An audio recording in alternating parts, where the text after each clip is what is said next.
தூத்துக்குடியில் இந்திய உணவுக் கழகத்தின் சேமிப்பு கிடங்கில் இருந்து வெளியேறி அருகே இருக்கும் குடியிருப்பு பகுதிகளை நோக்கி படையெடுக்கும் வண்டுகளால் அப்பகுதி மக்கள் நிம்மதியை இழந்து தவித்து வருகின்றனர். வண்டுகளால் நாள்தோறும் அவதிப்படும் மக்களின் அவல நிலை குறித்து விவரிக்கிறது இந்த செய்தி தொகுப்பு. தூத்துக்குடி 3வது மைல் பகுதியில் மத்திய அரசிற்கு சொந்தமான இந்திய உணவுக் கழக சேமிப்பு கிடங்கு அமைந்துள்ளது.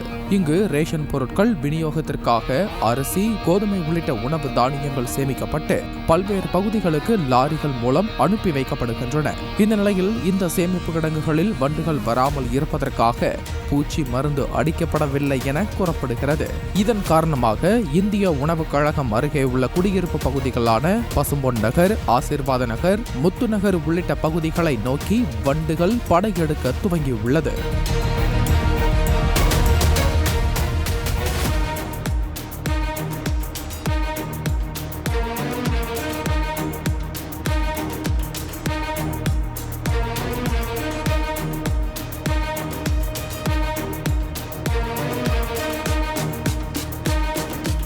இதன் காரணமாக வீடுகளில் பகல் நேரம் மட்டுமல்லாது இரவு நேரங்களில் அதிக அளவு வண்டுகள் உள்ளே நுழைகின்றன. வண்டுகள் உணவுப் பொருட்கள், குடிநீர், சமையல் பாத்திரங்கள் ஆகியவற்றில் விழுந்து பாதிப்பை ஏற்படுத்துவதுடன் நோய்கள் உருவாக காரணமாகிறது. கொசு தொல்லையை விட வண்டு தொல்லையால் மக்கள் நிம்மதியை இழந்து தவித்து வருகின்றனர்.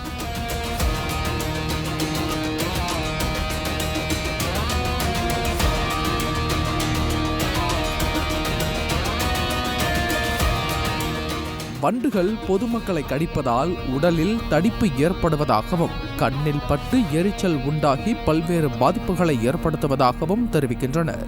வண்டுகளால் நாள்தோறும் தொந்தரவாக இருப்பதாக கூறும் அப்பகுதி மக்கள் இரவு நேரங்களில் தூங்க முடியாமல் சிரமப்படுவதாகவும் வேதனை தெரிவிக்கின்றனர். எஃப்சி குடோன் பக்கத்தில் நாங்கள் இருக்கிறோம். அந்த குடோன் அங்கேருந்து நிறைய வண்டெல்லாம் பறந்து வருது. அந்த வண்டால் ரொம்ப தொந்தரவாக இருக்குது. நம்ம வீட்டில் அரிசி பருப்புலாம் பார்த்தோம்னா வெறும் வண்டாக தான் இருக்கும். 2 நாள் கதவை அடைச்சிட்டு ஊருக்கு போயிட்டோம் அப்படின்னா வீடை திறந்தாலே வெறும் வண்டாக தான் இருக்கும். நைட் நேரங்கள்லாம் தூங்க முடியாது.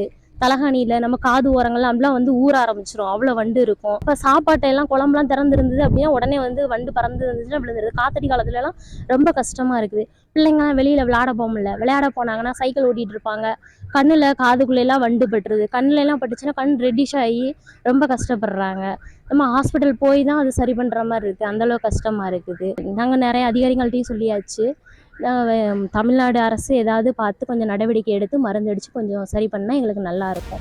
இது தொடர்பாக மாவட்ட நிர்வாகத்திடம் புகார் அளித்ததை தொடர்ந்து உதவி ஆட்சியர் தலைமையில் அதிகாரிகள் ஆய்வு செய்து சென்றதாகவும், ஆனால் இந்த வண்டுகளை தடுக்க எவ்வித நடவடிக்கையும் எடுக்கப்படவில்லை எனவும் குற்றம் சாட்டுகின்றனர். எனவே இந்திய உணவுக் கழகத்தில் சேமித்து வைக்கப்பட்டுள்ள உணவுப் பொருட்களில் முறையாக மருந்துகள் அடித்து வண்டுகள் வராதபடி மாவட்ட நிர்வாகம் நடவடிக்கை எடுக்க வேண்டும் என கோரிக்கை விடுத்துள்ளனர். பாளையங்கோட்டை ரோட்ல இருக்கிற இந்திய உணவுக் கழக சொந்தமான எஃப்சி குடோன்ல சமீப காலமா ஒருவித விஷ வண்டுகளை இரவுல அந்த பகுதியில வசிக்கிற பச்சிளம் குழந்தைகளை கடிச்சு விட்டுருது. இளம் தோணுது கடிச்சு விட்டு ஒரு மாதிரி கடிப்பு சொறி வருது. இரவுல மக்களும் தூங்க முடியல, சின்ன பிள்ளைகளும் தூங்க முடியல, ரொம்ப கஷ்டப்படுறாங்க. இது உணவுல விழும்போது பாய்சன் ஆகி நாளைக்கு இந்த கள்ளக்குறிச்சி மாதிரி ஆகிடக்கூடாது. அப்படி ஒரு சம்பவம் நடக்கிறதுக்கு முன்னால மாவட்ட ஆட்சித்தலைவர் அவர்கள் நேரடியாக கள ஆய்வு செய்து இதற்கு ஒரு முடிவு கட்ட வேண்டும் என்று கேட்டுக்கொள்கிறேன்.